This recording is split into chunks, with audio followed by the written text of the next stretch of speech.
we share the same value. I rang your father this morning and I asked your father if I could marry you. And I said, what? I had several boyfriends. Because in those days, you didn't have one boyfriend. You had several. Okay. I was fairly relaxed about it, but it was a bit of a problem.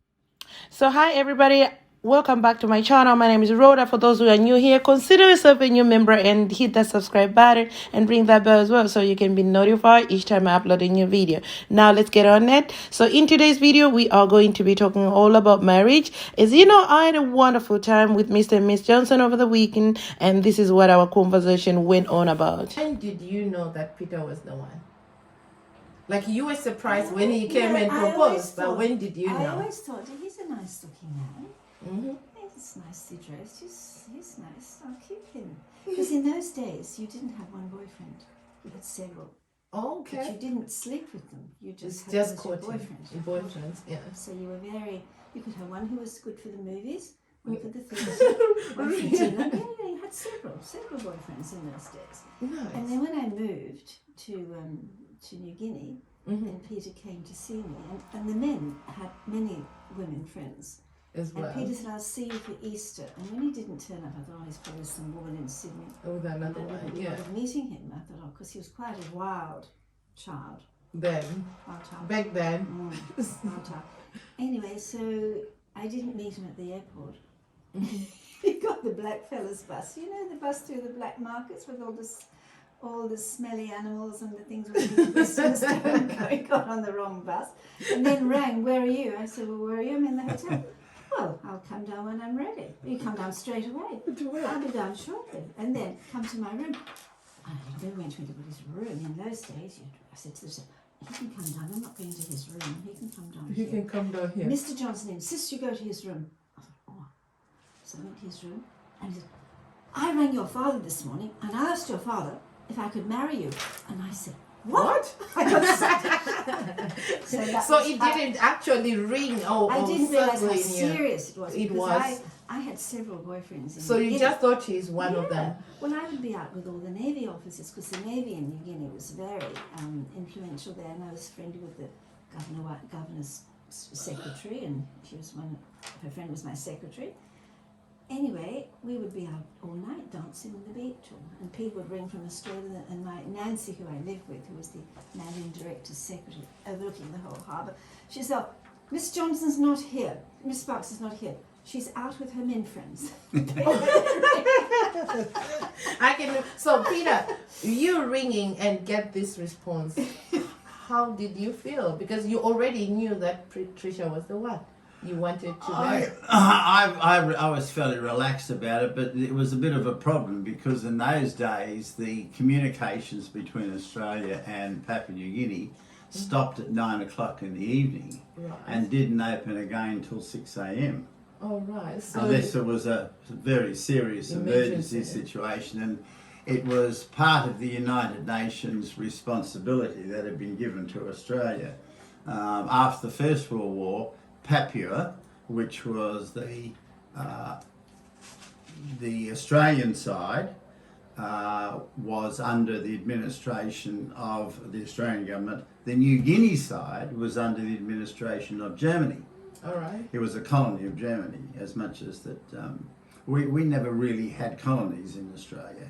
Okay. So when the First World War, the League of Nations combined them to Papua New Guinea, and we were given the responsibility to govern Papua New Guinea. All right. And we did the schools, and anyway, the whole administration properly done.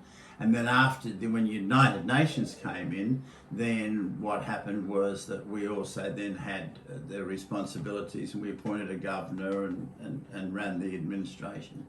And then when they were going towards independence, then I was one of the people that taught the Speaker of the House in Papua New Guinea the procedures of the House because of my background, and we had a little team of people that taught the speaker and the deputy speaker, and he had a little team around him who were taught the rules of what you can and cannot do in Parliament, and how you advise the minister or the Prime Minister or the Leader of the Opposition of what the correct procedures are in the House. All right. As like when you're debating in Parliament. Right. So that you calling and getting this response didn't actually go on well with you. But then you kept moving with your plans, right? As in you wanted to get married. That's it.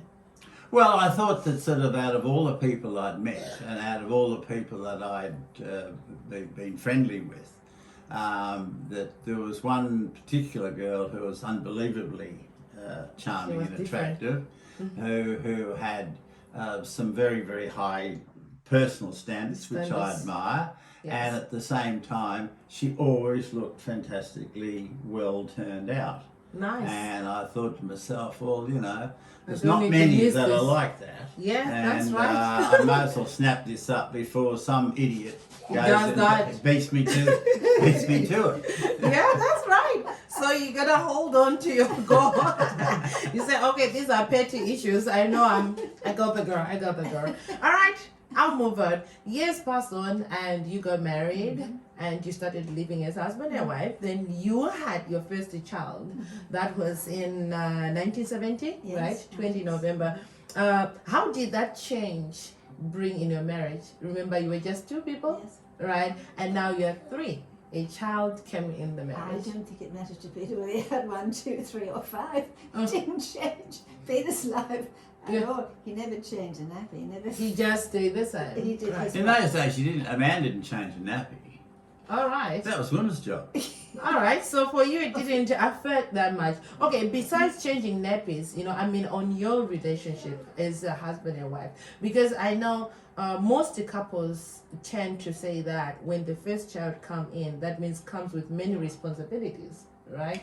So some marriages may shake during this time because you are a first-time mother. Yes. You don't know, you don't go to school of being a mother, right? No, It's you something that happens naturally and you are learning on the way. Exactly. So that means you have a responsibility of a Huge. child. It's huge Huge. because that may mean 24 hours on the watch, Exactly. right? So did this change affect your marriage at that time? Or- Not at all. And the other thing is that we always, right from the word go, believe that the child fitted in with us. Yes. We didn't fit in with the child, which is quite unusual because particularly in China, everybody fits in with the child. So Right. for instance, if we went out, we had a buka basket, which is the book of natives in Papua, a big basket about that long. And we had all of our children were in this. So we'd go to a party and what have you. And we never ever tippy-toed round the house. Nice. Right? If we were doing something, we put the child into the room, we turned the light off, and the child went to sleep. Nice. And That means when- your when- children were well behaved. Of course. Some children, like now, They're terrible. they are up in Shocking. the daytime. At night, they are awake. It's Well, ridiculous. I listen around here. I'm going to say in summer, 9 o'clock, 10 o'clock, 11 o'clock, you can still hear the children. Children, even my grandchildren, the 16-year-old, he's in bed by 9. Nice. The asleep. That's and, nice. and the younger ones that are 9 and 10 and 11, what have you, they're in bed asleep by 7:30, 8 o'clock. Nice. And So that's the there's norm. also- That's the norm in That's the Australia. norm in Australia. So children are taught, like from being an infant, they are taught to follow that schedule To like do as that. they're told. Uh, And so also there that- is also a myth that comes with this because I remember when I was growing and when I became a mother myself the first time, when whilst I was pregnant, I got to be like most people told me, maybe just in China, I don't know, that if you sleep a lot during the day, when your child comes, the child will continue with this pattern. So it will give you so much stress. So I thought it never happened.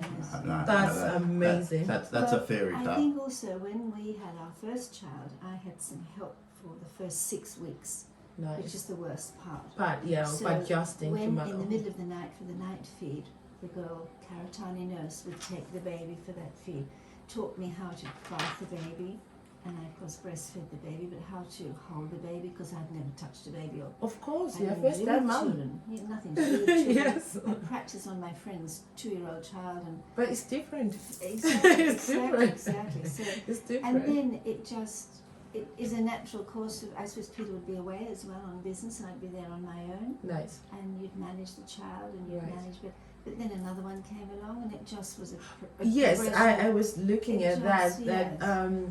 your second child came like exactly a year Yes. after the other, so the Yes, difference yes. was just a year, Yes, right? yes. So now you were having 2 young children. Yes. Then we went to New Guinea for a holiday to see. Peter had business to do, so we took the 2 young children. with you. When Peter was a baby, breastfeeding baby, so we went to travel around New Guinea. So it didn't stop us doing what To we enjoy did. your life. We just You did. enjoyed your And the life. children were allowed, you know, if they were put to bed, they were put to bed. And That's it. if they were touching my things, I said, that's yours, that's mine. They're your Nice. toys, they're my toys. You play with yours and don't touch mine. Amazing, So amazing. our Because house most was people full. will break down during this time. Oh, It's sure. hard. Yeah, it's just stressful. no discipline. Yeah. It is But very you don't simple. have to You've got shout. to you just You don't have nicely to- say no. You Say don't no. have to shout, you don't have to Then raise your voice. life will just flow Well, nicely like that. we had a booker basket, and when our little babies, before they were crawling, what have you, and we went to a dinner party, we'd have a basket, and we'd put the basket in the corner. Nice. And everybody would be talking, what have the baby would be The asleep. baby's just asleep. Well, in the nursery, the babies are born, there's an awful noise around them in the nursery. Of course, so they gotten used So to they're that. used to that from the word go. So when they come home, they still have the noise around them. Same- the other same. children, yeah. And All they- right. So and they you, get home why here, have some and then people- someone's running around saying, shh, the baby. Yeah. Oh, quick. And you can hear a pin drop, and the baby wakes up. No. No. So like that goes now against the odd. Some people, like you find when there is a baby, they try to keep the baby away from the noise. Yeah. Like even from people, from crowds, if they are to go out, they have to leave the baby at Yes, home. absolutely. Try to avoid this. So you say this isn't the right way. No, Just I let the didn't- child fit in the environment. The children No fit matter in how really it well. is. Yeah, Phil, the children are the children to you. You're not the child to the children. Yes. And the thing is that so what, as I said, what then when they get older, etc., we would just say to them, okay, now we're going out to dinner. And at the table you sat there, you didn't move. Mm-hmm. You said no, you're not to make a noise. You're not to run round. You sit there quietly. And the thing is that when they were taught what to do, they didn't run round and they make noise. I mean, the same restaurants here, the children are running up and down, screaming and what have you. Yes. Do nothing. Ridiculous. That's a different period, Mentality. right? Yeah, And a mentality different- as the well. Chinese have a different set of values. Yes, That's- of course, that's because what- of the that's what- one-child policy, that's that all could right. be. Yeah. Well, that's a different All matter. right, so I will jump you on that one. And now, what are you most proud about your marriage? I'd say- Something you hold on to? I would say my 5 children, jewels in our crown. Yes. I would say. I read that. Your 5 children, the jewels of your crown. Exactly. I'd say Yes. so.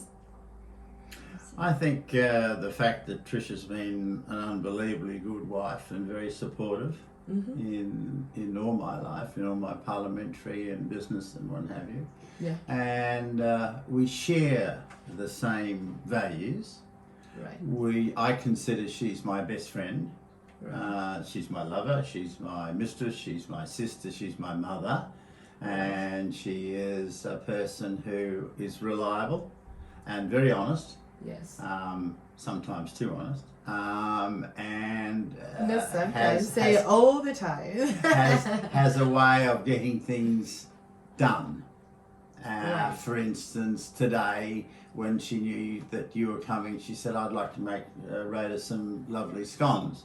Well, Trisha's out of bed this morning early, and she'd made 3 dozen scones before That's 8:30. amazing. Yeah. Now, that's the way she does things. We had a dinner party the other day, which we have frequently, and Trisha planned for Sunday night, and then over a few days she planned what dishes to have, and she cooked various things, so it was an exhausting day. And what have you. I'm allowed to cut the vegetables, so I've risen. I used to be a And you're kitchen allowed to load hand. the dishwasher. Yeah, and now I'm almost a sous cook, but not quite. I'm quite impressed. I'm quite impressed on how you talk about Trisha, how highly you say her. I'm quite impressed. Very impressed. Thank you. Anyway, that was going on to my, I think you already covered my next question about something that you appreciate about each other. I think you already covered it in your speech there. I'm impressed. Really impressed. So, okay, if I would ask you for advice, what advice would you like to give to young couples like myself? Lead a life where you do interesting things together. I like to feel that what Trisha wants Right. is what I want.